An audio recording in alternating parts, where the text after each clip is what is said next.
Moi j'ai commencé avec une petite... chaque fois, je commence par réciter un poème. Oui. Et jusqu'à maintenant, on a cité des poèmes d'abord en arabe et après la traduction en hébreu. Mais aujourd'hui, c'est toujours des livres qui ont été publiés chez Andalus. Une maison d'édition. Le nom de maison d'édition, c'est Andalus. Et en fait, nous, la plupart de nos livres, c'était la traduction de la littérature arabe moderne vers le droit. Mais quand même, dans notre projet de début, dans notre vision, c'était pour publier aussi les textes juifs arabes. Il y a toujours cette question des juifs arabes, et ils sont qui? Est-ce qu'ils existent? Il y a des mondes d'origine qui étaient menés les pays arabes d'origine juive qui dit nous sommes pas arabes, et il y a des autres qui se reconnaissent comme des juifs arabes. Et une figure très importante dans ces milieux, c'est un intellectuel mais aussi un poète qui s'appelle Sami Shalom Chitrit, qui était né au Maroc. Mais après, Sami Shalom Chitrit. C'est le fils de Shalom Chitrit? Non, le fils, j'ai oublié Nehorai, ça s'appelle le prénom de son père. Et lui, il travaille sur la question mizrahi, la question juive arabe en Israël, mais aussi il écrit la poésie. Et je vais commencer. En fait, c'est dans un recueil qui s'appelle Shirim Ashdodit, c'est-à-dire un poème en ashdodien. Ashdod, c'est une ville en Israël où la plupart, et maintenant ça a changé un peu avec l'immigration russe, mais la plupart de la population, c'était des séfarades et beaucoup de maghrébins. Et en fait, toute l'idée de cette recueil, c'est de parler de cette création de langage qui est un peu différent. C'est-à-dire, on parle en ashdodien. Et je vais lire un petit passage d'un poème qui s'appelle Mihu Yehudi ve'eize Yehudi hu. Et c'est ce qu'il est juif et quel genre de juif il est. שיחת היכרות עם יהודייה אמריקנית חביבה בתרגום עברי. תאמר לי, אתה מישראל? כן, אני משם. והיכן אתה גר בישראל? ירושלים. בשנים האחרונות אני מתגורר שם. עיר נפלאה ירושלים. כן, אכן נפלאה. ואתה מהחלק המערבי או מהצד המזרחי? זו שאלה קשה. תלוי מי מצייר את המפה. אתה מצחיק, כלומר, אתה מדבר עברית. כן, בוודאי. כלומר, זו שפת האם שלך. לא בדיוק, שפת אמי היא ערבית, אבל היום היא מדברת עברית. היא שוטפת. זה יופי, למדתי את זה בקיבוץ. לא רע בכלל. אתה ישראלי, כן? כן, ודאי. ממשפחה מסורתית, כן? די מסורתית. שומר שבת? אני? לא. תלוי בעצם. אתה אוכל חזיר? לא, זה לא. תסלח לי על השאלה הסקרנית. אני פשוט חייבת לשאול. אתה יהודי או ערבי? אני יהודי ערבי. אתה מצחיק. לא, אני דווקא רציני. יהודי ערבי? את זה אף פעם לא שמעתי. זה פשוט. כמו שאת אומרת, יהודי אמריקני. הנה, נסי להגיד, יהודי אירופה. יהודי אירופה. ועכשיו אמרי, יהודי ערב. אין בכלל מה להשוות, יהודי אירופה זה משהו אחר. למה? כי יהודי לא הולך עם ערבי. פשוט לא הולך. זה אפילו לא מצטלצל טוב באוזניים. תלוי באמת בטיב האוזניים. תראה, אין לי שום דבר נגד ערבים. יש לי אפילו ידידים ערבים. אבל איך אפשר לומר יהודי ערבי, כאשר כל מה שרוצה הערבי זה לחסל את היהודי? ואיך אפשר לומר יהודי אירופי, כאשר כבר חיסל האירופאי את היהודי? Je vais, malheureusement, la poème n'était jamais traduite vers le français. Moi, je parle français à peine, mais quand même, je vais faire une traduction très très bonne. En fait, c'est une conversation avec une juive américaine gentille qui pose la question à cette monsieur, qui lui dit et dites-moi, vous êtes d'Israël? Oui, oui, je suis de là-bas. Oh, et dites-moi, vous habitez où en Israël? En Jérusalem. Dans les dernières années, j'habite là-bas. Oh, c'est une ville magnifique, Jérusalem. Oui, c'est vrai, magnifique. Et vous êtes de la partie ouest ou de la partie est? Et c'est une question très difficile, ça dépend de c'est qui fait la carte, c'est qui les désigne. Vous êtes rigolo et vous parlez hébreu. Et oui, évidemment. C'est-à-dire, c'est votre langue maternelle? Pas exactement. Ma langue maternelle, c'est l'arabe. Mais aujourd'hui, elle parle hébreu couramment. Oh, זה יופי. Je l'ai appris dans la kibbutz. זה יופי, c'est-à-dire c'est magnifique. Je l'ai appris dans la kibbutz. Pas mal de tout. Vous êtes, c'est-à-dire vous êtes israélien, oui? N'est-ce pas? Oui, évidemment, si. D'une famille traditionnelle? Oui, si traditionnelle. Et Shomer Shabbat, c'est-à-dire vous respectez les Shabbats. Moi, non, pas exactement, ça dépend. Vous mangez le porc? Non, non. Ça, c'est non. Excusez-moi pour cette question trop indiscrète. Mais je dois vous demander, vous êtes juif ou arabe? Moi, je suis un juif arabe. Vous êtes rigolant. Non, non, je suis très sérieux. Mais juif arabe, j'ai jamais entendu de ça. C'est simple. Vous pouvez dire juif américain, c'est pareil. Essayez. Et voilà. Essayez à dire juif européen. Juif européen. Et après, dites juif arabe. On ne peut pas les comparer.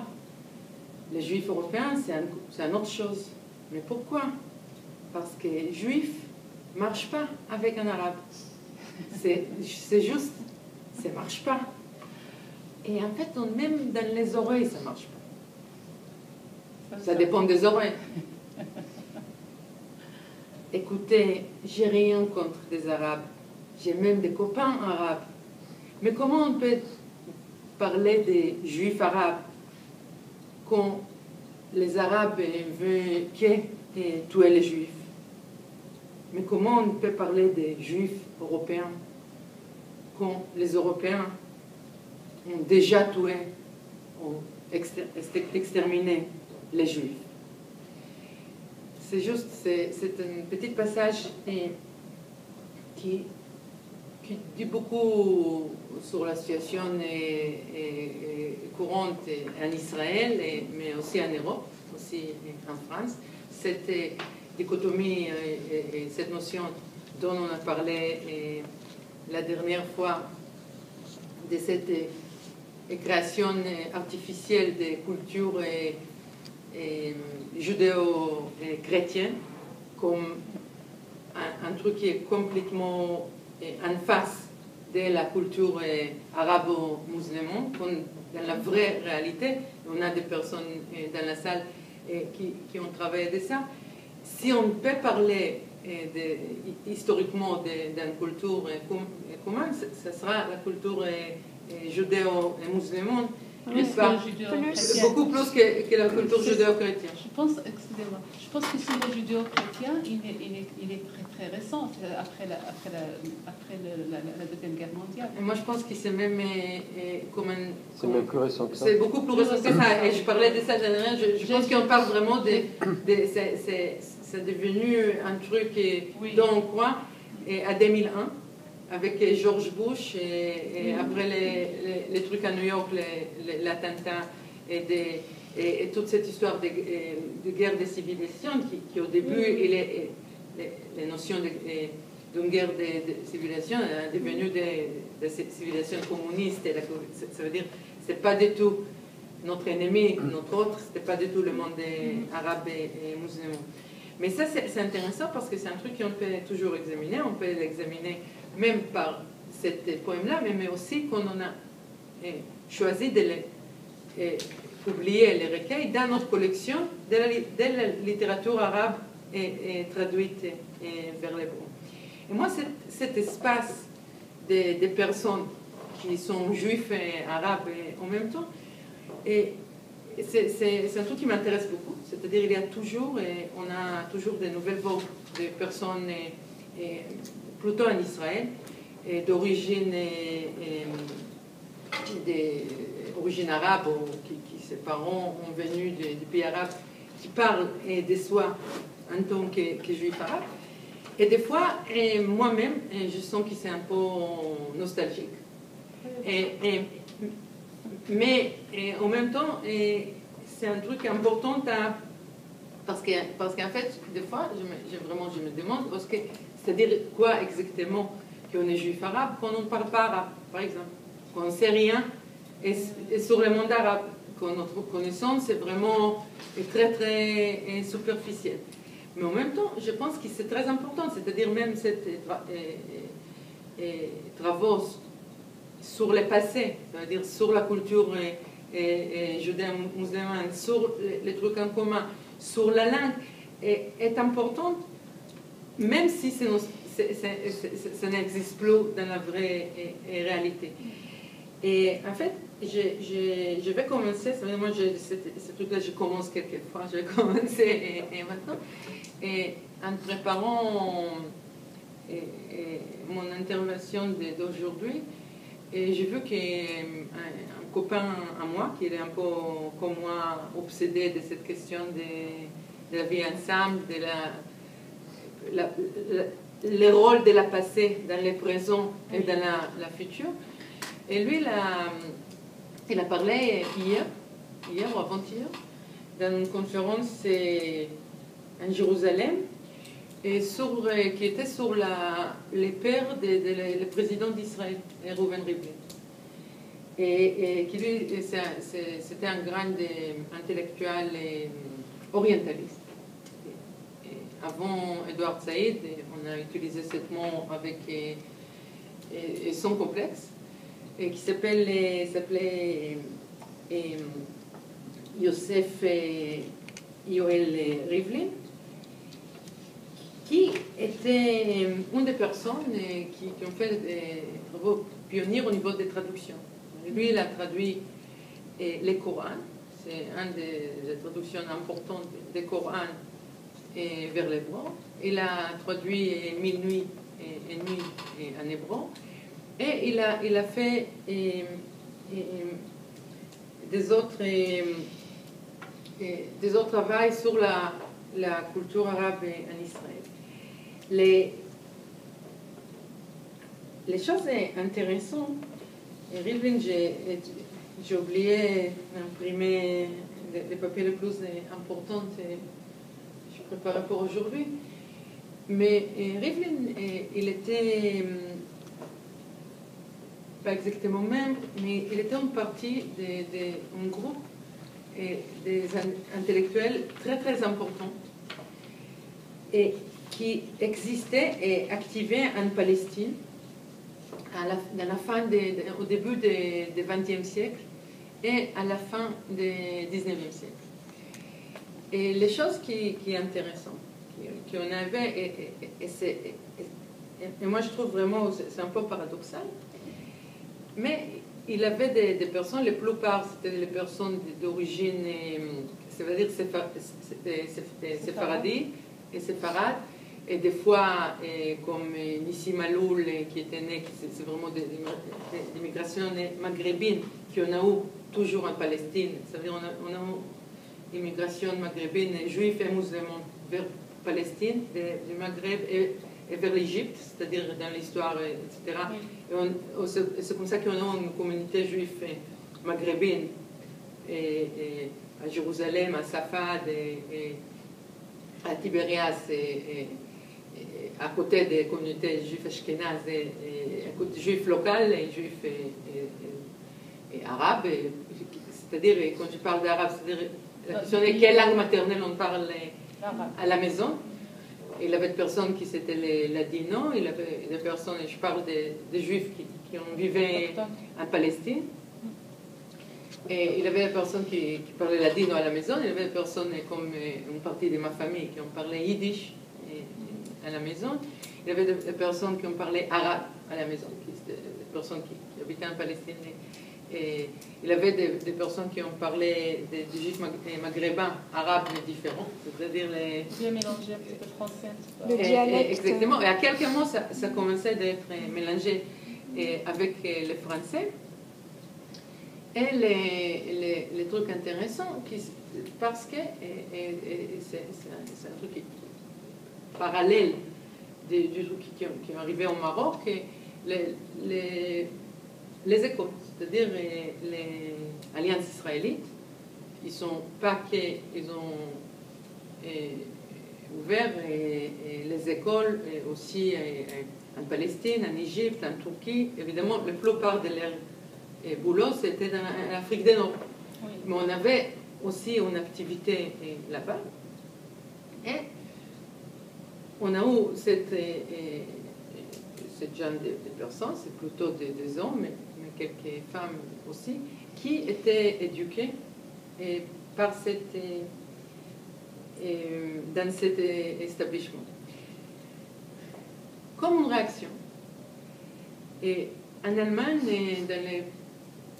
au début du XXe siècle, il y avait une association qui s'appelle Ezra, qui n'était pas sioniste, mais aussi français, c'est-à-dire c'est le même état d'esprit de l'Alliance française, comment on va aider nos frères juifs très pauvres dans ce pays dur et un peu primitif, et comment on va les éduquer plus ou moins. La différence intéressante, Ezra, c'est les écoles, les mails, les trucs comme ça. Ils ont fait des études en Allemagne, et particulièrement, mais aussi, ils ont insisté de ne pas déconnecter les élèves de leur ambiance. C'est-à-dire pas comme Alliance, qui a créé comme les écoles pour les élites aussi chrétiennes et musulmanes dans le Maghreb, qu'on connaît très bien. C'est-à-dire c'était une éducation universaliste en français qui était un peu déconnectée de la réalité autour de nous. Dans ce genre des écoles, on a pris les Arabes. Même dans les Talmud Torah, il y avait des Talmud Torah réformistes un peu. On a pris l'arabe qui était, après les Tanzimat, dans les régime ottoman, c'est une langue officielle. Et après, on a eu vraiment un groupe de personnes, y compris la père de Reuven Rivlin, le président d'Israël, qui ont parlé arabe couramment et maîtrisait l'arabe, mais aussi, par exemple, Rivlin, lui, il a fait ses études à Dar el-Ma'almin, dans une école arabe, et un séminaire d'enseignants arabes en Jérusalem. Et c'était pareil. En fait, Amos Noy et mon copain, ils travaillent sur toute cette activité de ce groupe de personnes. On parle d'Ibrahim El-Maliach, on parle de Miyuchas et David Elin Avraham Shalom Yehuda, Yitzhak Yecheskel Yehuda, Aaron Moyal. Ils étaient tous, beaucoup d'entre eux, ils ont passé un petit moment en tant que prof d'arabe dans les écoles hébraïques. Et il était toujours, et en fait, et particulièrement jusqu'à 1920 peut-être, il était dans le mouvement sioniste. C'est-à-dire aujourd'hui, quand on parle, c'est-à-dire même une personne comme Sam et Shalom Chitrit, ou moi-même, on est des personnes de gauche qui veulent créer une alternative au courant existant. Mais cette période-là, et c'est une étude, c'est-à-dire on commence d'étudier parce que c'est des personnes qui étaient complètement marginalisées après. C'est-à-dire on ne sait pas, on n'écrit pas sur leur travail, sur leur recherche et aussi sur leur traduction. Et ici, c'est les trucs importants pour moi. Et les trucs intéressants qu'on ne peut pas, quand on fait normalement les divisions entre la droite et la gauche en Israël, on dit ça. Les plupart de ces personnes, y compris la paire de Rivlin, en fait, il était dans la droite. C'est-à-dire qu'il n'était pas une partie de cette gauche israélienne et la partie travailliste et tout ça. Et des fois, il était avec les Likoud. Il était très, très nationaliste, mais nationaliste et pas... Mais jusqu'à la première, jusqu'à la guerre 14, ils ont proposé en fait une sorte de nationalisme qui était assimilé dans le monde arabe. C'est-à-dire, par exemple, Nissim Maloul, entré, et lui, il a écrit à Herzl en disant, parce qu'en fait, je ne sais pas si vous connaissez, mais Herzl, dans son utopie sioniste, lui, il a pensé que la langue parlée dans le futur État juif sera l'allemand. Ah bon? Oui, l'allemand. L'allemand? Oui, parce que l'allemand, c'est la langue. Et en fait, Maloul, lui, il a écrit une lettre à Herzl en disant, mais la langue doit être la langue arabe. Ah bon? Et après, on avait, ça c'est un peu célèbre, dès l'année 30, on avait vraiment une guerre des langues. Et sur à quelle langue on va enseigner à la Technion, l'école technique à Haïfa. Et à ce moment-là, c'était aussi une discussion très forte. Ça, c'est intéressant parce que la même association Ezra d'Allemagne, il était dans cette guerre des langues pour l'enseignement dans la langue allemande. Parce qu'en fait, c'est-à-dire qu'il y a une dialectique assez intéressante de leur travail, mais aussi une dialectique assez intéressante parce qu'apparemment, et ça c'était la première et la dernière intervention d'Amos Noy, en fait, parce qu'il a parlé de son intégration, le fait que Rivlin lui-même, il a intégré dans l'université hébraïque de Jérusalem, quand tous les restes, tout ce grand groupe des intellectuels, en fait, on se trouvait dehors. Parce que d'un côté, c'est-à-dire, parce qu'à la fin, l'université était formée dans ce modèle très, très allemand, y compris les études d'Orient, qui en fait, c'est les professeurs qui ont venu avec leur méthode, avec leur état d'esprit. Il n'avait pas de place, c'est-à-dire, lui, il a eu des places, peut-être d'abord parce qu'il était des rares Ashkénazes, qui a fait ce chemin de faire ses études dans les écoles arabes et musulmanes, mais aussi parce qu'il a fait son doctorat à Francfort. C'est-à-dire, ça lui aidait d'avoir quand même une position, mais même dans cette milieu universitaire, il a eu toujours un peu de distance, c'était un peu un outsider. En fait, beaucoup de ces personnes, et j'espère qu'Amos va publier son recherche,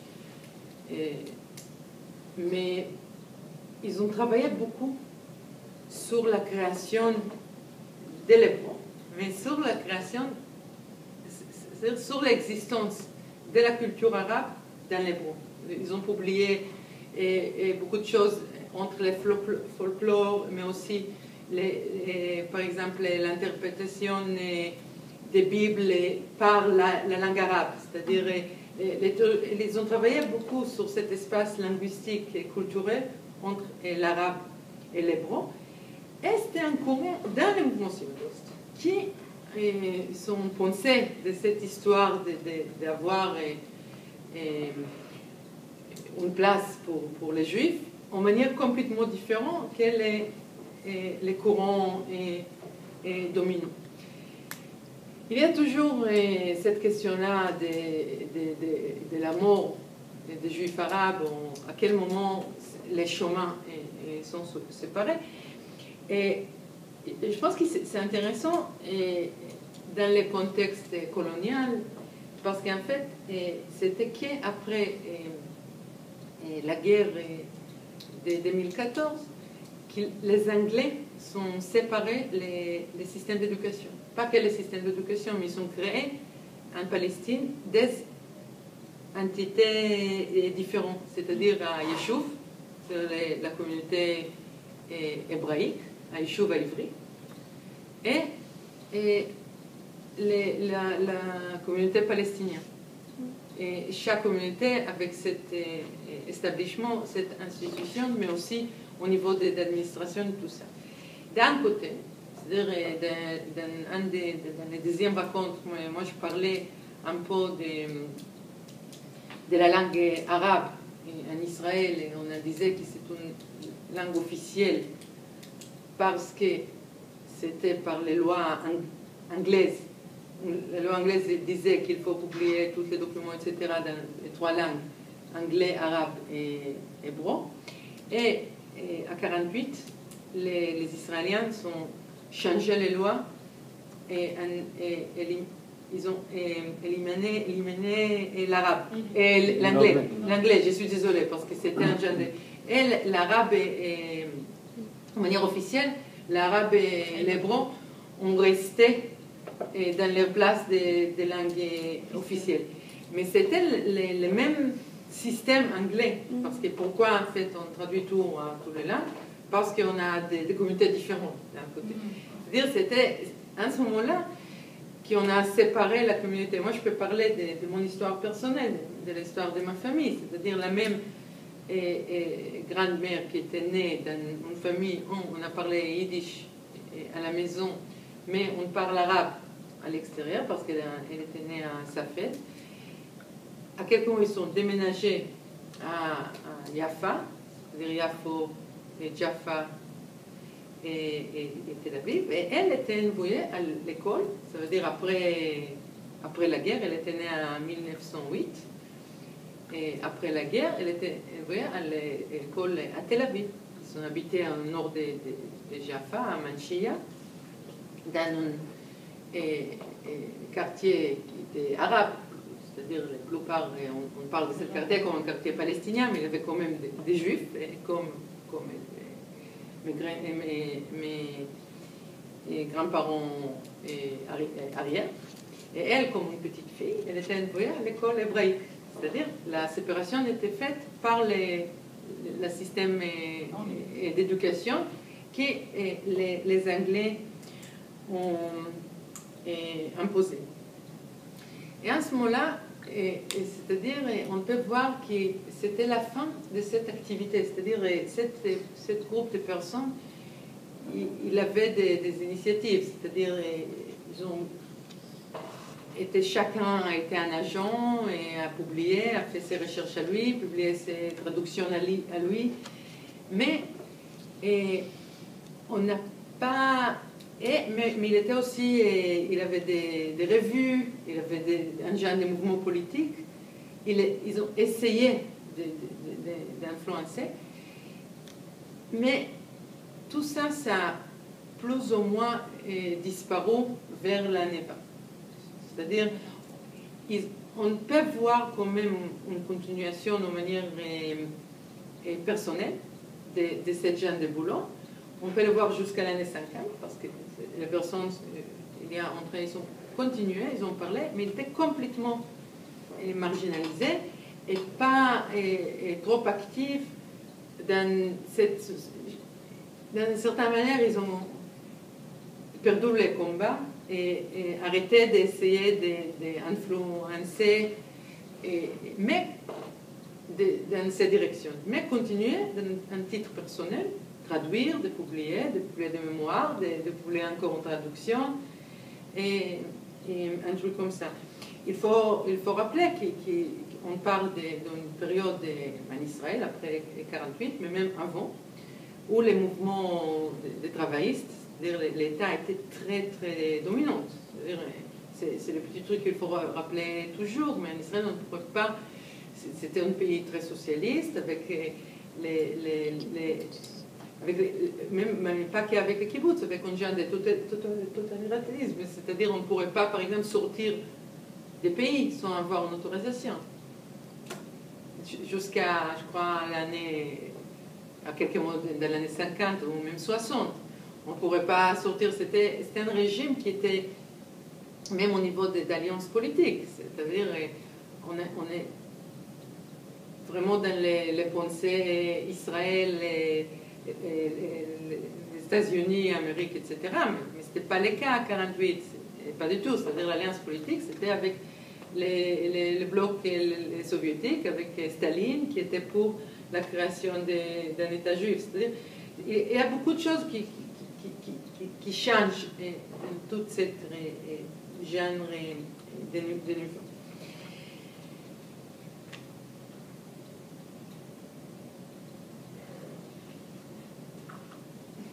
À la place, ça veut dire à côté de ce groupe de personnes, on a commencé d'avoir des personnes qui ont venu de l'Europe comme sionistes, dans les mouvements sionistes. Ça veut dire que c'est pas la même, c'est pas la personne comme la première groupe qui ont senti comme des Bnei Balad, c'est-à-dire les fils des pays, personnes qui s'est...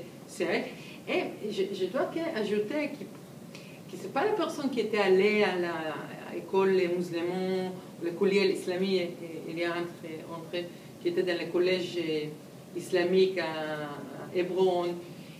Et ils ont fait comme un parcours parce qu'il habitait dans ce milieu ottoman, parce qu'il était né là-bas. Et c'était aussi une carrière, c'est-à-dire pour travailler après dans le commerce, pour travailler dans l'administration, il fallait savoir l'arabe. Il fallait maîtriser l'arabe et la plupart entre eux étaient les personnes qui étaient complètement polyglottes et dans beaucoup de langues, avec cette éducation des fois Alliance française, des fois Allemagne, des fois mélangée, qui ont parlé une langue à la maison, une langue dans la rue, mais encore quelques langues. Mais c'était vraiment... Et il y a entre eux qui ont fini par être dans la politique, des députés, ou des trucs comme ça, mais c'était toujours dans une position un peu marginale à cause des racismes qui étaient toujours dans ce mouvement sioniste très ashkénaze, qu'on les regardait toujours comme des personnes un peu pas comme nous, quoi. Et quand je parle de la traduction, c'est-à-dire aujourd'hui, mon idée c'était vraiment de donner un peu d'état des liens de la traduction de l'arabe vers l'hébreu moderne. On parle toujours de l'hébreu moderne, on ne parle pas du Moyen-Âge où on a eu un mouvement de traduction énorme, mais c'est un sujet complètement différent où moi-même, mon connaissance est très très superficielle. Et j'espère de parler des deux côtés, mais Et après, de parler de notre travail à nous, en Andalous, c'est-à-dire de cette histoire-là. Et je veux citer Mahmoud Kayal, c'est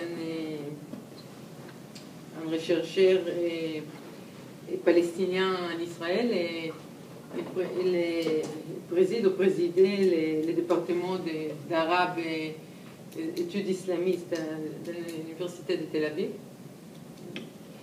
Et lui, il a écrit sur les deux côtés de la traduction, sur la traduction de l'arabe vers l'hébreu et de l'hébreu vers l'arabe. Et il travaille sur les normes de traduction, sur le dilemme de traduction, mais aussi aux manières vraiment de faire des inventaires de ce truc-là, qui est très très difficile. Et je parlais d'un de nos racontes de mon expérience personnelle quand je travaillais dessus. On ne trouve pas des bases de données. C'est-à-dire on n'a pas la même situation qu'on en a, par exemple, avec le français, et où on a des bases de données d'où on peut trouver et particulièrement parce que de toute façon, on parle des phénomènes sporadiques. C'est-à-dire il y a un peu ici et un peu là, et beaucoup est lié avec des initiatives personnelles des personnes, et comme ailleurs moi-même, mais pas que. Et en gros, quand on parle de la traduction, on parle de quelques dizaines de bouquins d'un langue sur l'autre. Ça, c'est ce qu'on parle de la littérature.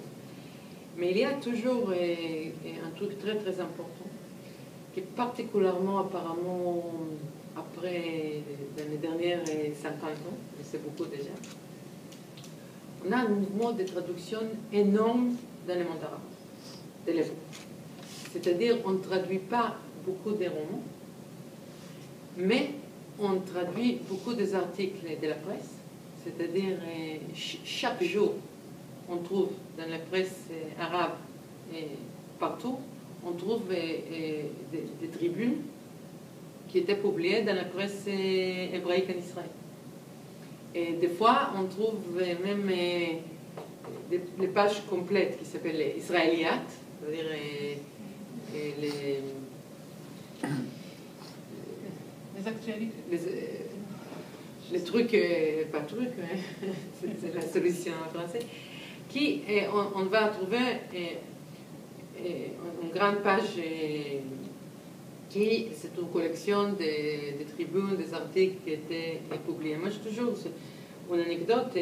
Il y a 20 ans en Égypte, un chauffeur de taxi, je me présentais comme israélienne, il m'a dit, dites-moi, c'est quoi les nouvelles de Geoula Cohen? Est-ce qu'elle est toujours vivante?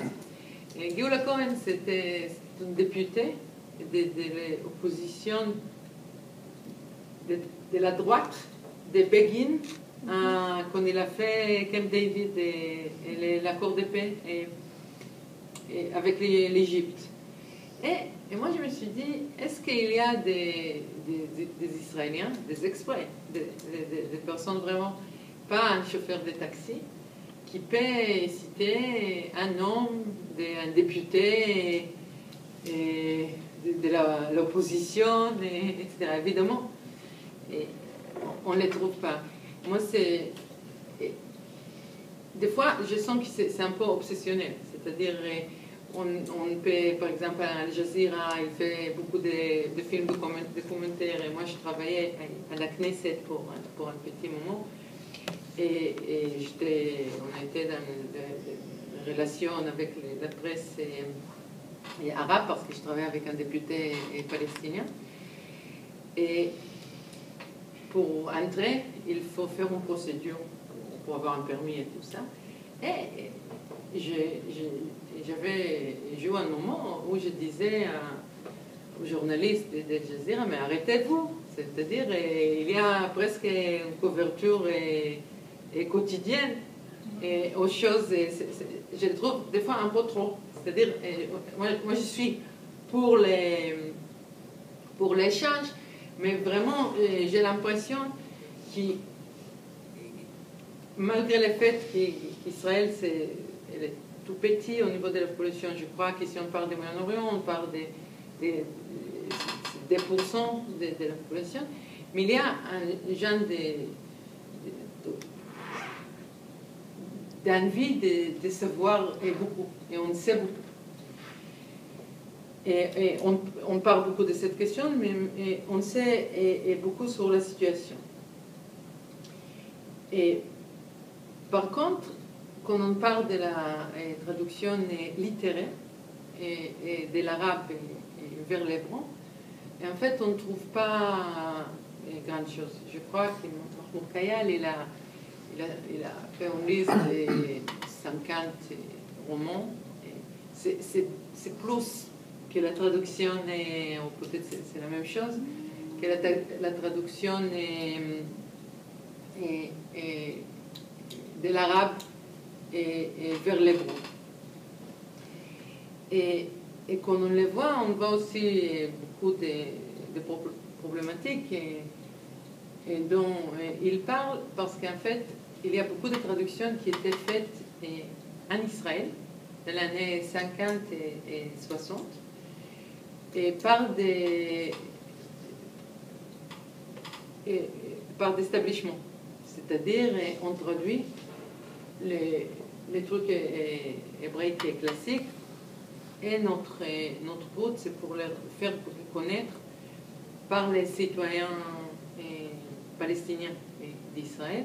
Je ne sais pas si vous avez vu le film d'Elia et Suleiman, Du temps qui reste, où il y a cette scène à l'école, comment on fait même il y a un film, comment les élèves palestiniens en Israël, qui la plupart c'est des personnes qui leur famille étaient déportées à 48, etc., comment ils doivent célébrer et faire la fête dans les jours d'indépendance en Israël.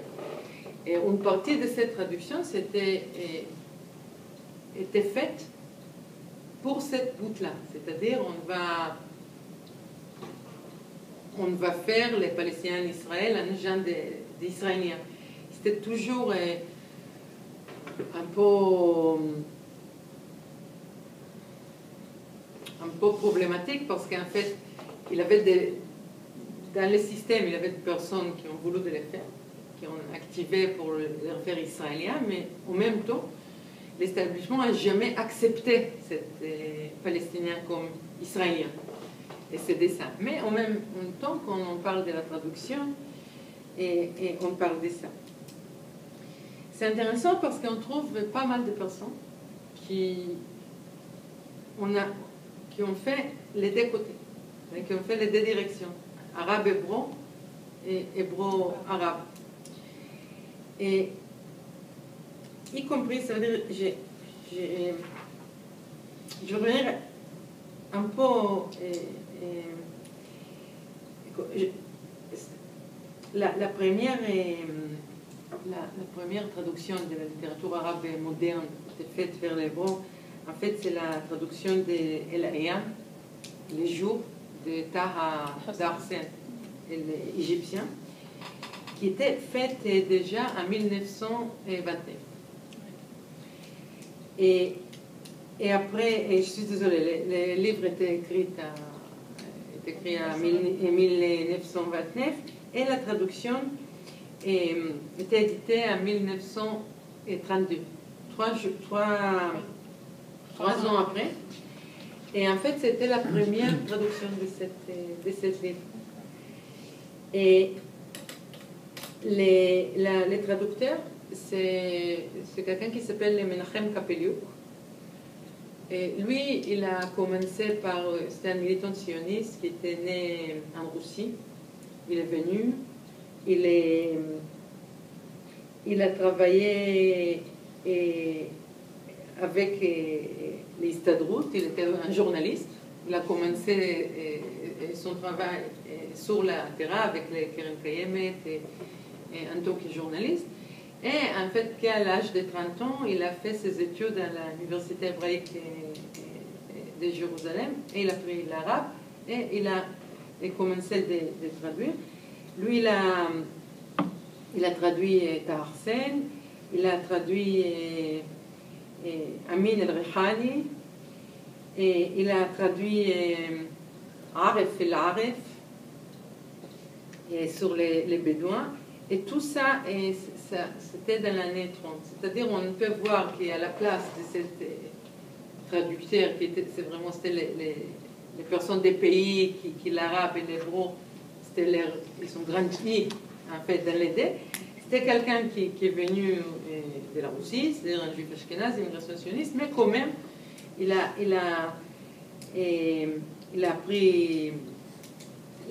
fait son entreprise à lui, c'est-à-dire il a travaillé avec les maisons d'édition, mais il a fait un boulot intéressant de traduction. Quand il est publié, la plupart c'était vraiment dans les maisons d'édition dominantes, qui étaient à l'époque une partie de cet apparatus d'État et l'Histadrut. C'est-à-dire, il y avait des grandes maisons d'édition, c'était une partie de la Histadrut, qui était une partie, en fait, la différence entre l'État et l'Histadrut n'était jamais vraiment claire. Et il a publié Tawfiq al-Hakim, et il a publié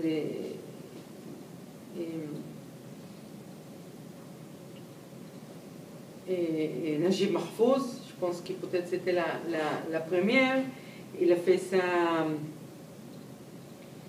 en 1970.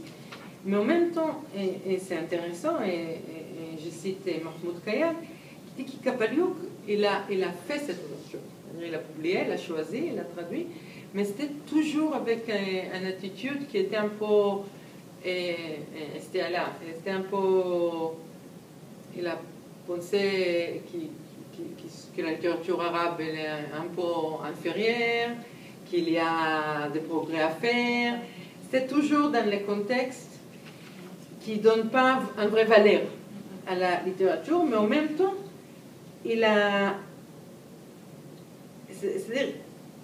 C'était un genre de traduction très orientaliste, où en fait on regarde comme ça, on cherche des trucs anti-israéliens dedans, anti-juifs dedans, on cherche les mots, mais en même temps, c'était les seules les traductions. Et Kapeluk aussi, on revient d'une question qu'on a posée la dernière fois, il a fait beaucoup de footnotes, des notes de bas de page. Notes de bas de page. Des bas de page. Et en fait, et quand j'ai lu Mahmoud Kayal, je me suis dit, en fait, ici c'est la réponse, pourquoi on ne le fait pas. Parce que, et pareil, je vais parler des travaux de Hana Amit Kochavi qui a parlé aussi de ça. Dans la traduction existante déjà, et quand nous on a commencé notre travail, il y avait beaucoup plus de notes de bas de page qu'on a quand on traduit de la littérature française, par exemple. Et après, il y a beaucoup de questions, on a parlé de ça la semaine prochaine, il y a beaucoup de questions de comment c'est quoi notre choix dans la traduction, c'est-à-dire on traduit comment, est-ce qu'on les traduit vraiment de manière académique, un peu orientaliste, ou on ne fait pas vraiment la transmission, la traduction, comme moi je comprends les mots traduction, qu'il faut vraiment avoir un texte qui est complètement lisable dans la langue des buts, ou on fait un genre de traduction où en chaque mot on met une petite note en disant en fait ça c'est ça, mais ces mots, et les comment. Et en fait, la dernière fois, je me suis dit peut-être on est trompé. Quand je pensais de ça encore, je pense non, il ne faut pas le faire. C'est-à-dire on ne le fait pas. Peut-être en France on le fait plus, mais je crois que pas. C'est-à-dire quand c'est vraiment la littérature, la poésie, etc., et une traduction qu'on veut arriver au grand public, on ne fait pas. C'est-à-dire le texte doit être complètement fluide et parler dans les langues de la traduction.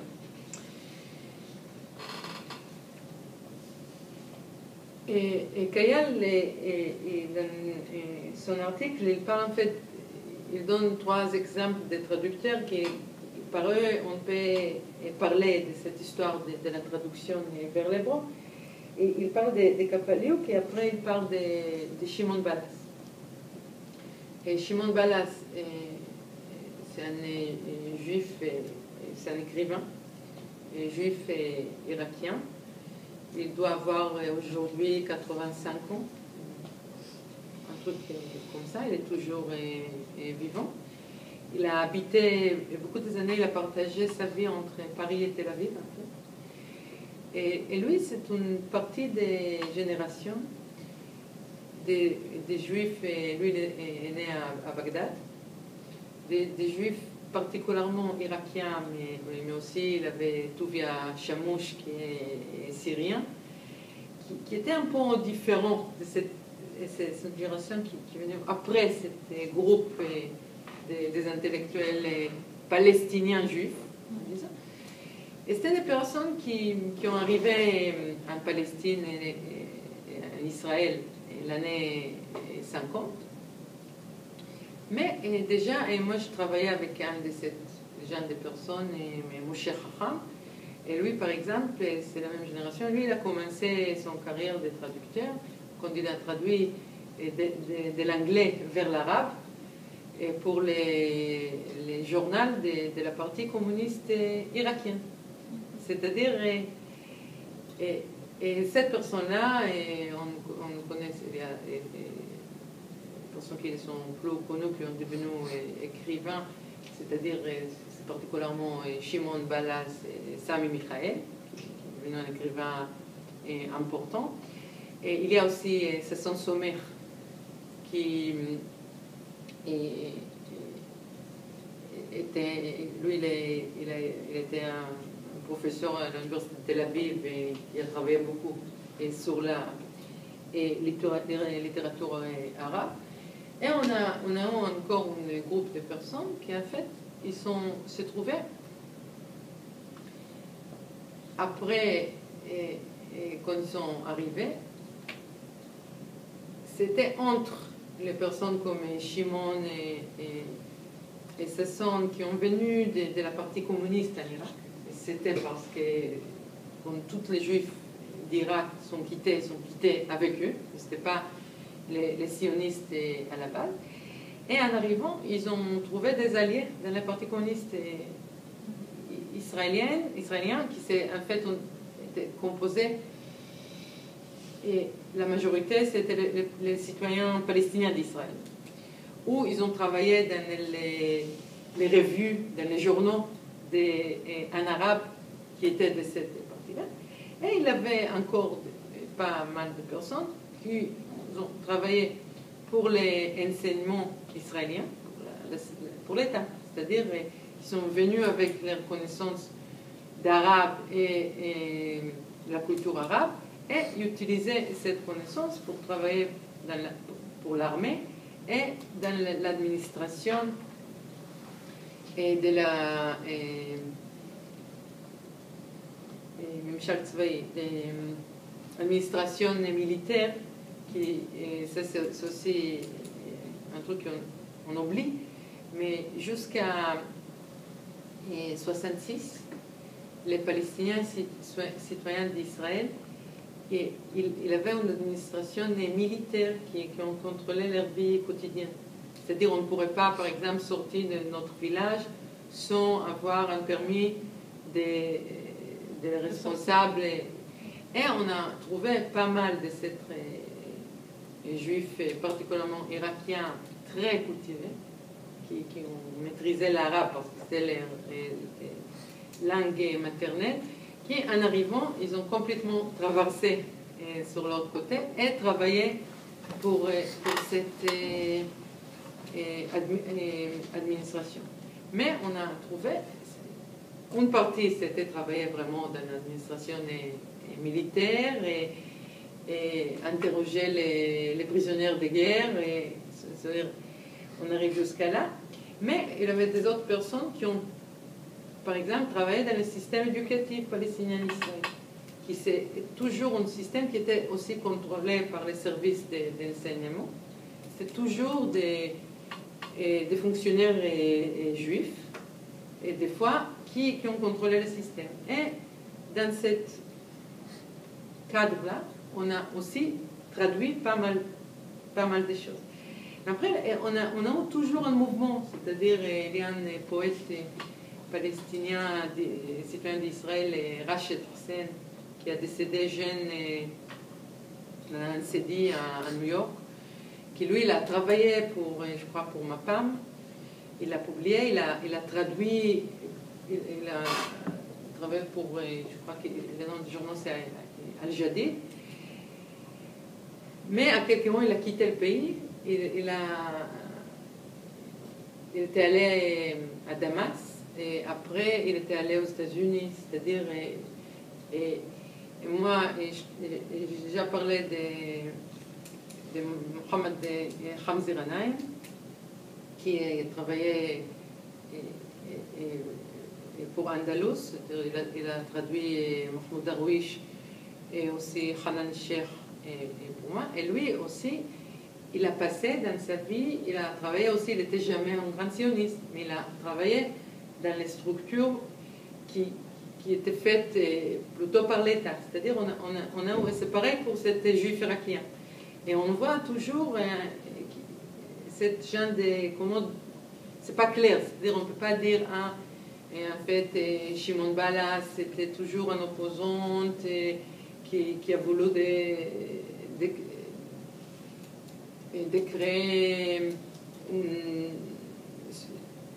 un futur différent en Israël, parce qu'on peut voir dans son travail à lui, et aussi il y a des fois on travaille avec l'establishment, des fois on traduit vers l'arabe pour l'establishment, des fois on traduit vers l'hébreu, et on a des doutes, c'est-à-dire on voit vraiment, on parle des Palestiniens comme des ennemis, et des fois, et dans son côté c'était beaucoup, c'était pas des fois, c'était la plupart de son boulot, c'est vrai, c'était un boulot de dissident, c'est-à-dire il était à l'université de Haïfa, il a édité une revue en arabe, il a travaillé sur la littérature arabe, mais il a traduit vers l'hébreu, et à quelques moments, Balas, il était un partenaire d'une petite maison d'édition qui s'appelle Mifras, et qui était, je crois, c'était un truc qui était dans l'année... Mifras était activé entre 78 et 93. C'était une petite maison d'édition militante qui a traduit aussi, c'était la première traduction d'Edouard Saïd, la question de la Palestine vers l'hébreu, mais aussi Paulo Ferreira sur l'éducation. C'était vraiment une petite maison d'édition de gauche qui, moi-même, j'étais influencée beaucoup par cette initiative d'édition. On a parlé aussi quelques textes d'arabe, et Shimon, qui c'est un grand ami à moi, c'est-à-dire et lui, il a eu une place très très importante dans cette maison d'édition. Mais en même temps, c'est-à-dire, je voudrais dire, lui, il y a par exemple la traduction des Taïb Saleh vers l'hébreu, c'était fait la première traduction par Touvia Chamouche.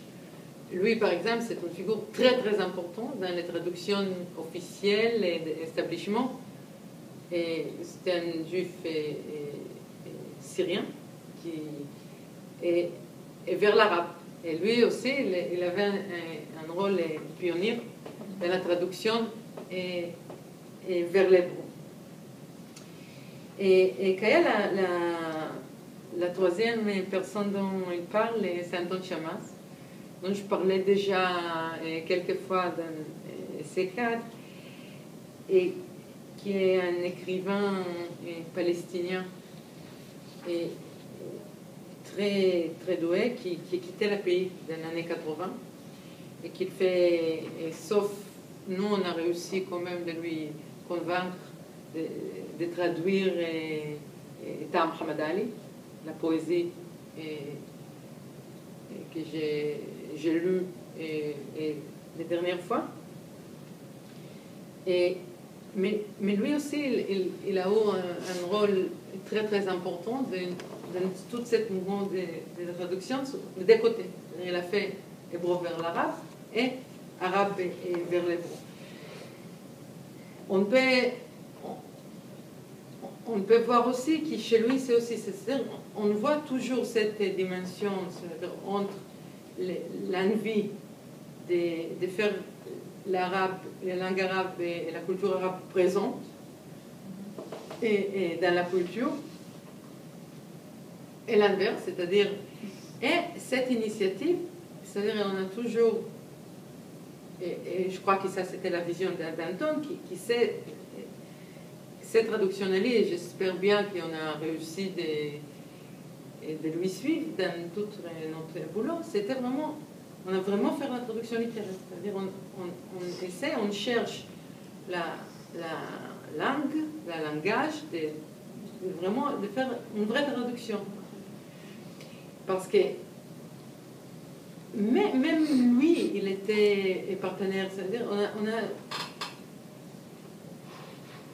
on a toujours cet espace-là où on fait l'initiative de la vie ensemble. Moi, j'aime bien la vie ensemble. Mais des fois, il y a un truc qui est un peu problématique au niveau politique quand on parle de cette vie ensemble. C'est-à-dire on réduit la question de pouvoir et d'égalité. On parle en fait des mots qui pour moi sont un peu vides, comme la paix ou l'amour. Ça veut dire on parle d'un conflit qui est symétrique, c'est-à-dire qu'il y a des problèmes parce qu'en fait qu'on n'aime pas. Et la solution, c'est qu'on va faire des activités, on va faire l'amour, on va faire l'activité culturelle. Et je dois dire que tout le monde, c'est-à-dire même moi-même, ça nous arrivait de participer de ce genre des actions. Et j'ai déjà cité Mahmoud Darwish la première fois, quand il disait qu'il pense que c'est trop tôt pour des Israéliens, qu'ils les voient des fois comme l'ennemi, et il les lit en tant qu'il faut se connaître l'ennemi d'un côté, ou de l'autre côté, pour quelqu'un, parce qu'on est des personnes de la gauche, pour faire la paix avec, c'est-à-dire dialoguer. Et on le voit, et c'est très très intéressant. Et je crois qu'Anton, il a essayé de faire une chose différente, c'est-à-dire de créer vraiment cette culture bilingue. Et lui, en fait, il a complètement quitté son projet et quitté le pays à la fin de cette histoire. Mais en même temps, il a traduit beaucoup. C'est-à-dire il a traduit son traduction peut-être la plus importante. Et c'est sa traduction d'Emile Habibi, le grand écrivain palestinien, qui était aussi un homme politique. Il l'a traduit vers l'hébreu. Et en fait, ces trois romans, et c'est là-bas en fait qu'il a développé cette école de traduction. Mais c'était au degré parce qu'Emile Habibi il a joué beaucoup avec les mots en arabe. Et Anton, il a essayé de compenser, c'est-à-dire de trouver le même jeu de mots, pas les mêmes exactement, mais trouver les jeux de mots parallèles en hébreu et tout ça, mais vraiment avec l'usage d'un hébreu biblique et des couches différentes. Il fait vraiment ses traductions et son roman. et sont formidables. Et Emile Habibi, c'est encore une histoire intéressante, mais il a eu les prix d'Israël, c'est-à-dire c'était controversé par de toutes les c'est-à-dire de toutes les directions. Et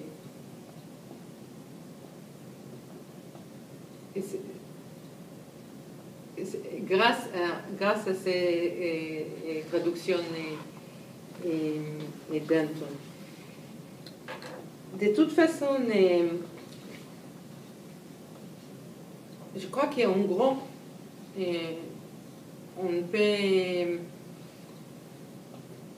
on peut parler vraiment de, comme je disais, comme je commençais à savoir, on peut parler de cette initiative d'une personne, d'une petite groupe de personnes, mais ce passage entre les personnes qui ont essayé de trouver une alternative, ou pas exactement une alternative, mais en tant que les filles des pays, et en tant que sionistes en même temps, mais en genre complètement différent des sionistes, qui ont fait, et même quand ils ont perdu leur combat, ils ont commencé d'un titre personnel de publier des choses. On a ce phénomène de personnes comme Kapeliuk, qui étaient des personnes qui étaient dans cette truc orientaliste, mais quand même, ils ont traduit de la littérature arabe vers l'hébreu. Et après, il y a cette génération de juifs irakiens, etc., qui avait un rôle très, très important. Et après, on a c'était Palestiniens et citoyens d'Israël qui ont devenu, c'est très rare, mais on a quelques-uns, etc. Et c'est exactement la même personne, ça veut dire les Juifs irakiens et les Palestiniens citoyens d'Israël qui ont fait toujours les deux côtés. Quand je parlais des traductions de l'hébreu vers l'arabe, il y a pas que cette traduction journalistique qui existe tout le temps, qu'on n'a pas cet équivalent.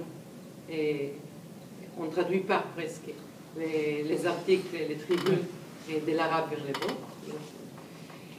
Et c'est une licence, mais c'est pareil pour beaucoup de la littérature des enfants qui était traduite, mais normalement en Israël, et par l'État, par le ministre de l'Éducation, etc.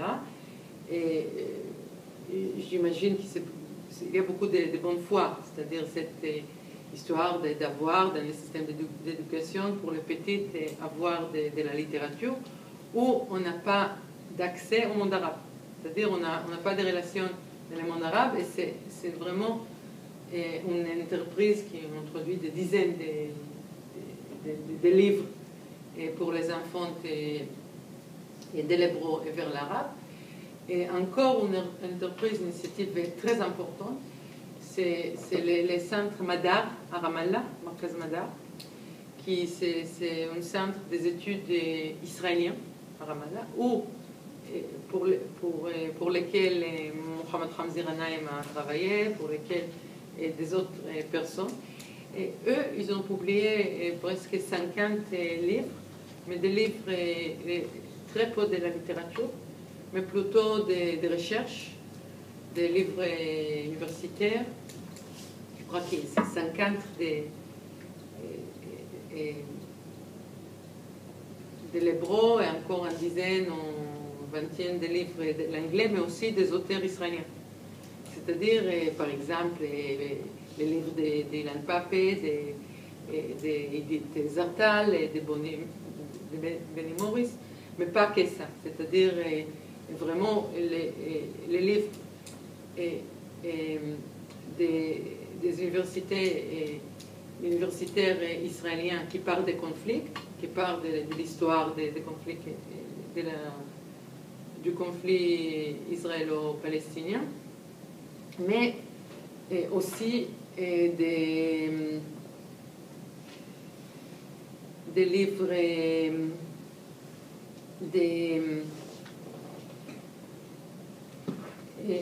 aussi des livres de recherche qui parlent de la société israélienne. Et en fait, ils ont encore des publications sur la société israélienne, sur la politique israélienne, sur la société, mais beaucoup, ça veut dire que c'est une grande entreprise de traduction, qui évidemment, leur public, c'est plutôt les hommes politiques, les chercheurs et tout ça. Et dans le monde arabe, on trouve il y a des personnes qui, particulièrement en Égypte, de Jamaat Shams au Caire, de l'université Ain Shams au Caire, où ils travaillent beaucoup sur la littérature hébraïque. Et des fois, c'est-à-dire on traduit pour cette système, pour les usages académiques.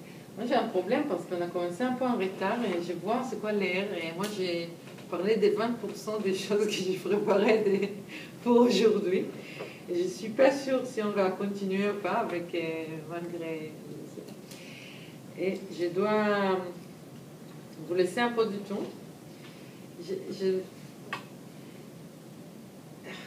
En fait, les titres du raconte d'aujourd'hui, c'était les pirates et les pionniers.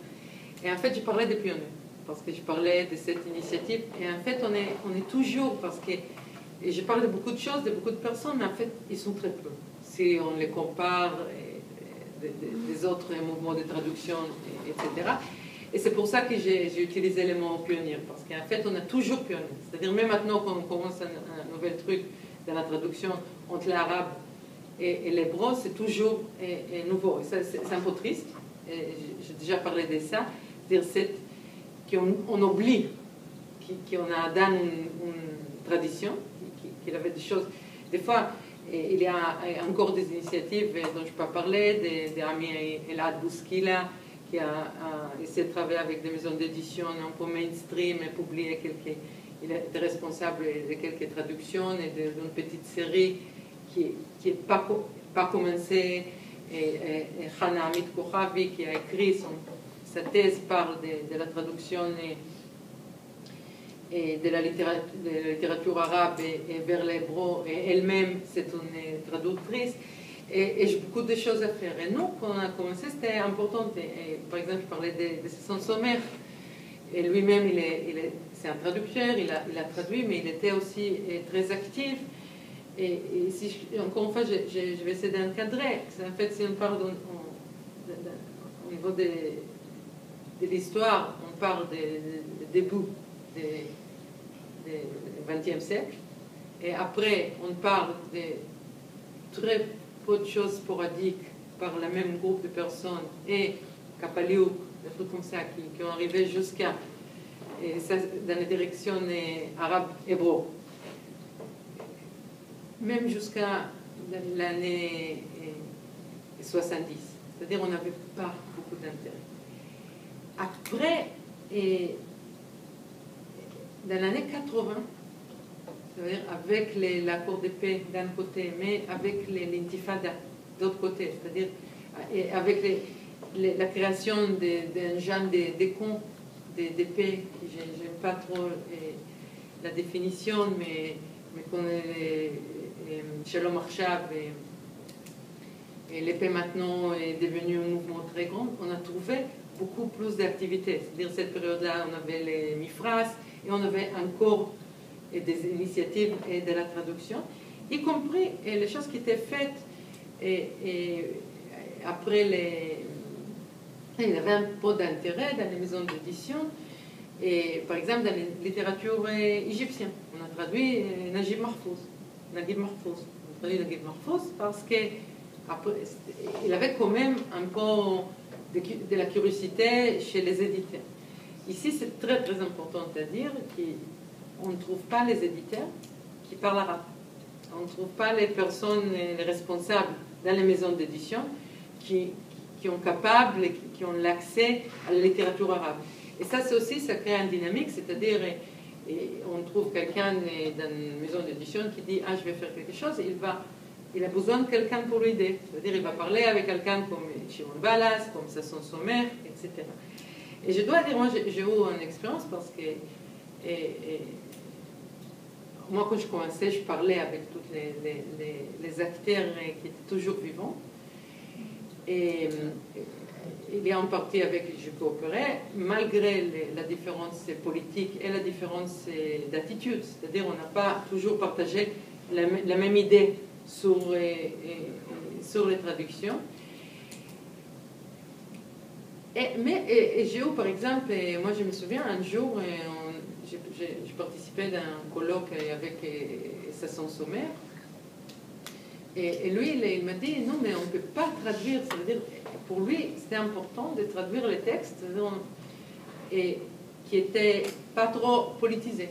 C'est-à-dire, parce que pour lui, c'était, moi j'ai traduit pour que les Juifs vont aimer l'arabe. Et il a eu peur de la polémique.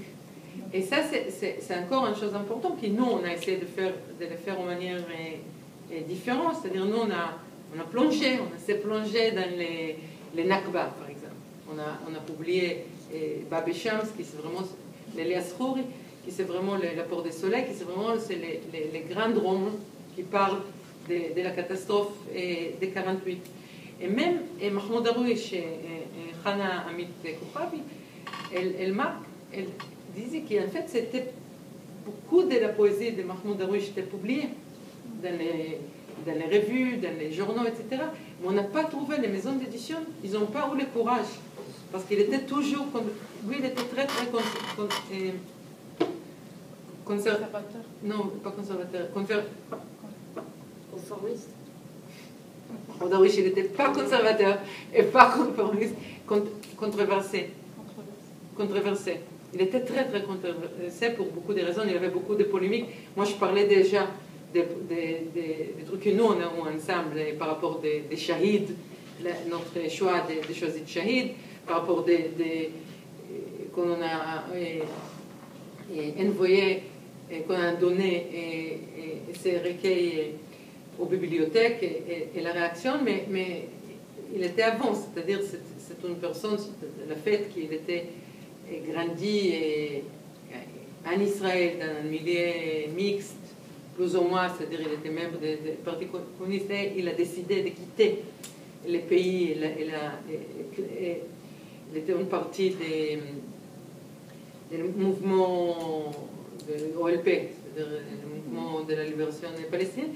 C'était pas facile pour beaucoup des Israéliens. Et Amit Kouchavi, elle dit qu'en fait, c'est intéressant qu'on a publié, c'est-à-dire beaucoup de ces poèmes étaient traduits, mais c'était toujours avec une hésitation, et quand même, on n'a pas trouvé des maisons d'édition. Et ici, notre boulot à nous était un peu différent. Je veux juste dire... Moi, je veux juste faire une remarque à propos de David Yalin. Dans cette grande masse des gens qui ont à la fois publié en arabe, enseigné l'arabe dans les écoles en Palestine, et il y a quand même, il faut faire la part des choses entre des gens plus connus et moins connus. Et David Yalin a aussi été dans le milieu des hébraïsants, linguiste hébraïsant. Il a un statut aussi important que Ben Yehuda. Voir le nom de Michel et David Yalin, quand même, de l'Institut David Yalin, qui porte son nom à Jérusalem, et il y a quand même une rue qui porte son nom, donc c'est quelqu'un d'extrêmement connu, reconnu, et donc il ne faut pas dire, et dans cette grande masse des noms, il y a des gens qui sont quand même, leurs œuvres sont très connues, très très connues. Écoute, même je crois que Rivlin, tu vois, Rivlin aussi. Il est connu. Voilà. Mais je voudrais dire que même s'ils sont, et même, par exemple, je crois que c'est Mouyal, il était après... Mouyal, il est moins connu, c'est Amos Noy, justement, qui reconnaît son... Oui, mais je voudrais dire que même au parti au Eliachar, dont je n'ai pas parlé, c'est-à-dire il avait même un rôle, il était député. Des fois, il était même Bechor Chitrit, qui était un ministère. Oui, Il était aussi un prof d'arabe. Ça veut dire que c'est dans le même genre de personnes. Mais dans l'établissement, ça veut dire, je crois qu'il avait un côté un peu d'outsider d'un côté. Et je pense, et David Elin, parce que c'est lui-même qui a fondé cette Midrash David. Ça veut dire, lui, c'est la fondateur, mais je pense, moi je ne sais pas, ça veut dire c'est quoi son rôle, mais je pense qu'il m'aime lui-même, c'est-à-dire dans toute cette création de l'hébreu, c'est-à-dire lui il a joué, c'est-à-dire il était une des personnes, un rôle important et un rôle important de faire ce choix d'entrer l'arabe dedans, c'est-à-dire c'est pas l'entrée l'arabe, c'est surtout s'inspirer de l'arabe pour le néologisme. Et Ben Yehuda a fait la même chose. Oui, Ben Yehuda, mais exactement le même oui, non, mais je le sais, mais moi je pense pas, mais de toute façon pour moi c'est pas trop grave, mais je pense pas parce que aujourd'hui on est dans les rôles de cette groupe de personnes, leur existence, y compris l'existence de David Eli, comme des personnes qui étaient complètement dans la langue arabe. Et David Eli, dans cet angle-là, il est perdu. C'est-à-dire, lui, il a enseigné l'arabe. C'est-à-dire, il a enseigné l'hébreu, il a enseigné l'arabe. Et lui-même, c'est-à-dire, il n'a pas réussi à créer. Je ne sais pas s'il y a quelques mots, je ne suis pas une experte, et c'est une question très, très intéressante qu'il mérite, et en recherche peut-être mérite une thèse. Mais à quel moment il a renoncé ça? C'est-à-dire cette histoire-là d'enseigner l'arabe. C'est-à-dire d'avoir l'importance de l'arabe. Et c'est pour ça que c'est intéressant. C'est pour ça que je trouve que le travail d'Amos Noé est si intéressant. Parce qu'on voit avec toute cette personne-là, y compris avec les traducteurs qui étaient actifs après, qu'on ne fait pas, des fois, on ne fait pas un choix clair d'un côté contre l'autre. On ne peut pas faire facilement les cons. On ne peut pas faire « Ah, c'est les personnes de la gauche, c'est ce groupe-là. » Mais avec, parce qu'il y a entre ces personnes qui ont vécu très très longue vie, ils ont beaucoup de fois changé leur position. Position politique ou position... Non, culturelle. Je parle de position politique. Politique, je ne connais pas. Non, mais aussi culturelle. C'est-à-dire, si on était dans un endroit où on a pensé que la langue arabe, par exemple, doit avoir un rôle important dans la vie, dans notre vie, dans notre culture, l'enseignement d'arabe, et à quelques moments, on arrête nos combats pour ça, c'est-à-dire, peut-être on ne change pas nos idées, mais on ne change pas notre position culturelle. C'est-à-dire, si on est actif pour le faire, et après, on continue, mais en même temps, on ne les quitte pas complètement. C'est ça qui m'intéresse, en fait. Et c'est aussi, ça m'intéresse aussi parce que c'est pas que la nostalgie. Ça veut dire que c'est important pour moi toujours de parler de cette histoire. Ça veut dire, nous, on a choisi le nom Andalous, même si c'est très banal pour la maison d'édition, exactement pour parler de cette... pour être un peu nostalgique. J'ai juste dire qu'un mot. J'espère que ça va arriver, mais les pirates, c'est en fait, de parler de tout ce mouvement de traduction qu'on fait sans permission, beaucoup de fois. Nous, on a essayé un truc différent. J'espère bien, on verra si on va continuer, comment, et si on va parler de ça. Mais c'est une très longue histoire qui est très très intéressante vers les deux côtés. C'est-à-dire dans le monde arabe et en Israël, comment on le fait, c'est quoi la réaction, c'est quoi qui passe en fait quand on ne peut pas avoir des relations normales et des fois quand on ne veut pas avoir des relations normales entre Israël et les pays arabes et même entre des Israéliens et des Palestiniens qui partagent le même territoire. Et j'espère bien qu'on va parler de ça dans une autre occasion. Et moi, j'ai oublié que chaque fois que j'arrive, je me suis dit, je vais parler de quoi. Et à la fin, c'est un sujet trop... il y a trop de choses à dire et sur lesquelles il y a trop de choses à dire. Est-ce que vous avez des questions, des remarques Non, franchement, moi j'ai l'impression que vous êtes en train de parler de cette époque, mais de l'Andalousie. C'est la même chose à peu près. Parce que moi je travaille beaucoup sur l'Andalousie. Alors ce qui fait, on dirait que vous parlez de la même période quand la langue hébraïque était une langue sacrée, qu'une langue parlée que dans les synagogues, avec le rapprochement entre arabes et plutôt arabes et juifs plutôt et musulmans, et puis qu'ils vivaient dans une très bonne ambiance, ce qui fait, vous faites rappeler Ibn Shakrot qui est venu de l'Irak, et qu'ils ont révolutionné la langue hébraïque et qui ont fait des livres, des livres de grammaire comme Ibn Janah. Et voilà, c'est ça. Ça fait. Moi, vous parlez de cette époque et moi, je suis allée très très loin. Non, mais franchement, c'est à peu près la même. C'est-à-dire, c'est la même histoire qui se répète plus ou moins. Je sais pas ce que c'est. Je suis dans le. Non, mais je suis d'accord avec vous. C'est-à-dire, on est vraiment là, et c'est toujours. Quand on parle d'hébreu et l'arabe, mais c'est un peu triste. C'est-à-dire, je pense qu'ici c'est intéressant parce qu'il y a des choses, oui, et si on a un universitaire, si on a un chercheur, on le connaît. Mais en général, c'est-à-dire même qu'il y a, c'est-à-dire le nom de David Elin, il est là, il est connu, mais il y a très peu de monde qui sait qu'il lui, sur la base, c'est un prof d'arabe. Oui. Et c'est pareil, sur cet usage des cultures et judéo-chrétiens, qui est très très commun. C'est-à-dire qu'on les trouve partout. Et c'est pareil. Et moi. C'est très peu. Exactement. Et moi, c'est ça qui m'intéresse. Je crois que je ne suis pas universitaire, je ne suis pas un rechercheur. C'est-à-dire les choses qui m'intéressent, mon travail comme éditrice, c'est la diffusion. C'est-à-dire, je vais arriver, on n'a pas toujours réussi. C'est-à-dire, il y a toujours la question des réussites dans mais c'est la désir, c'est-à-dire c'est d'échanger quelque chose dans l'espace public, c'est d'y arriver et pas que dans un petit millier de personnes et qu'il y ait beaucoup.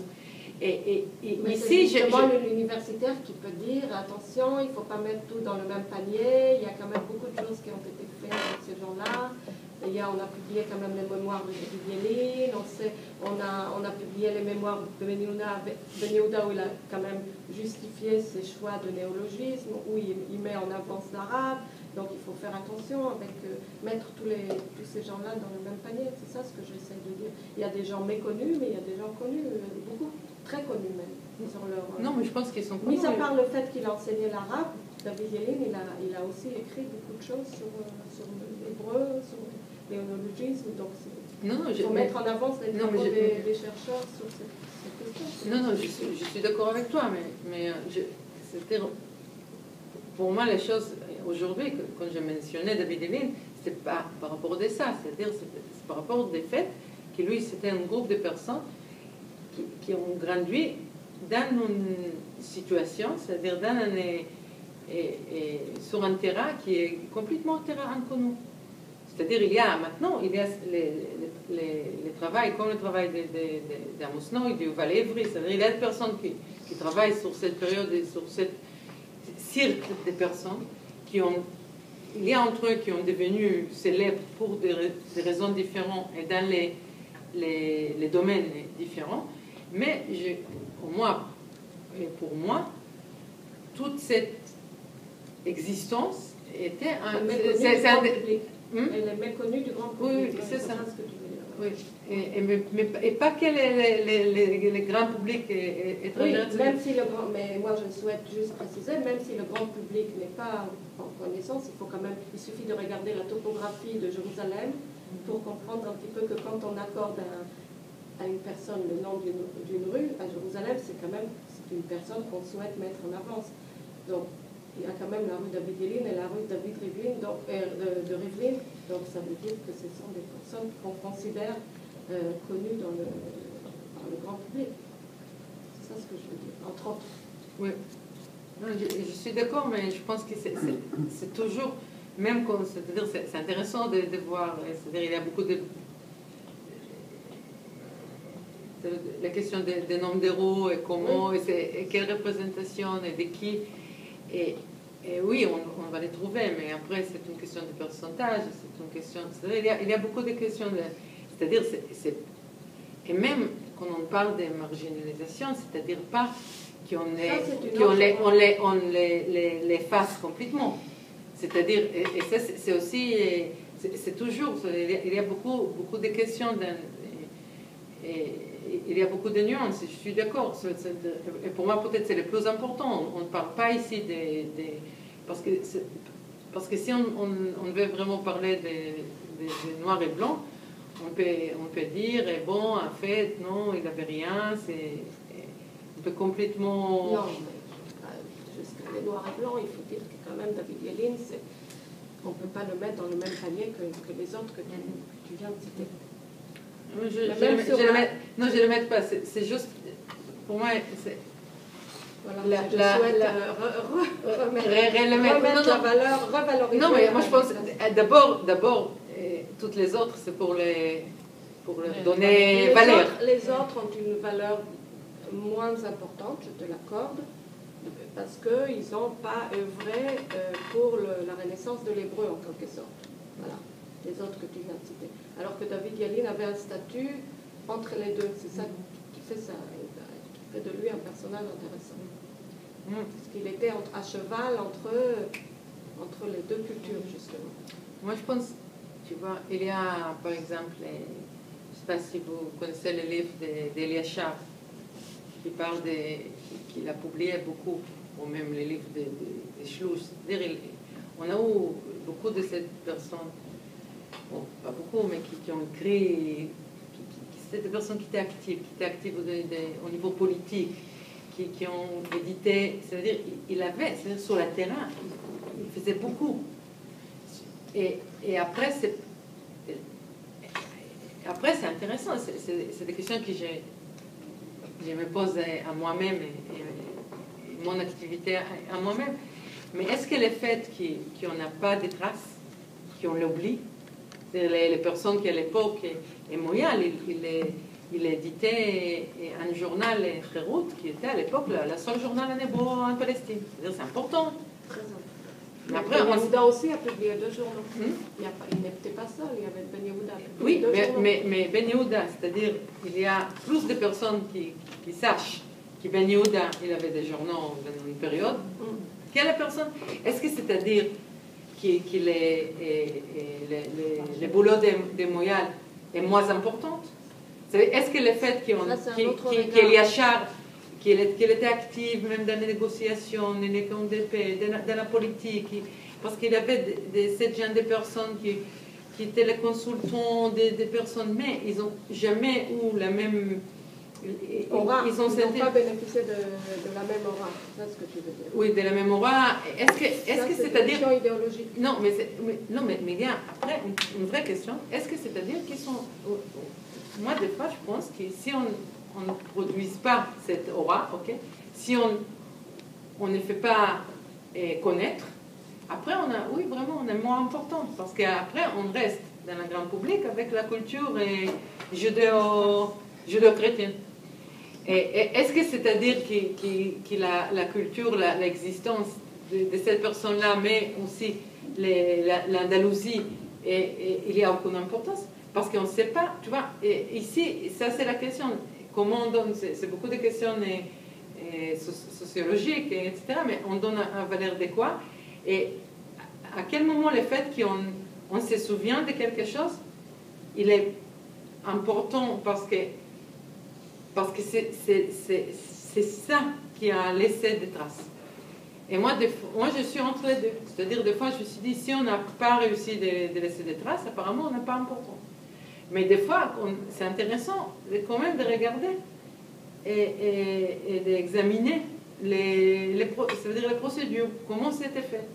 Et voir la dynamique, qu'il est toujours mélangé avec une dynamique raciste, avec une dynamique coloniale, avec avec cette attitude européenne adoptée et supérieure, qu'on regarde d'Orient, et quand ça arrive avec le pouvoir, c'est-à-dire on fait quoi, et les fêtes, et ça c'est pas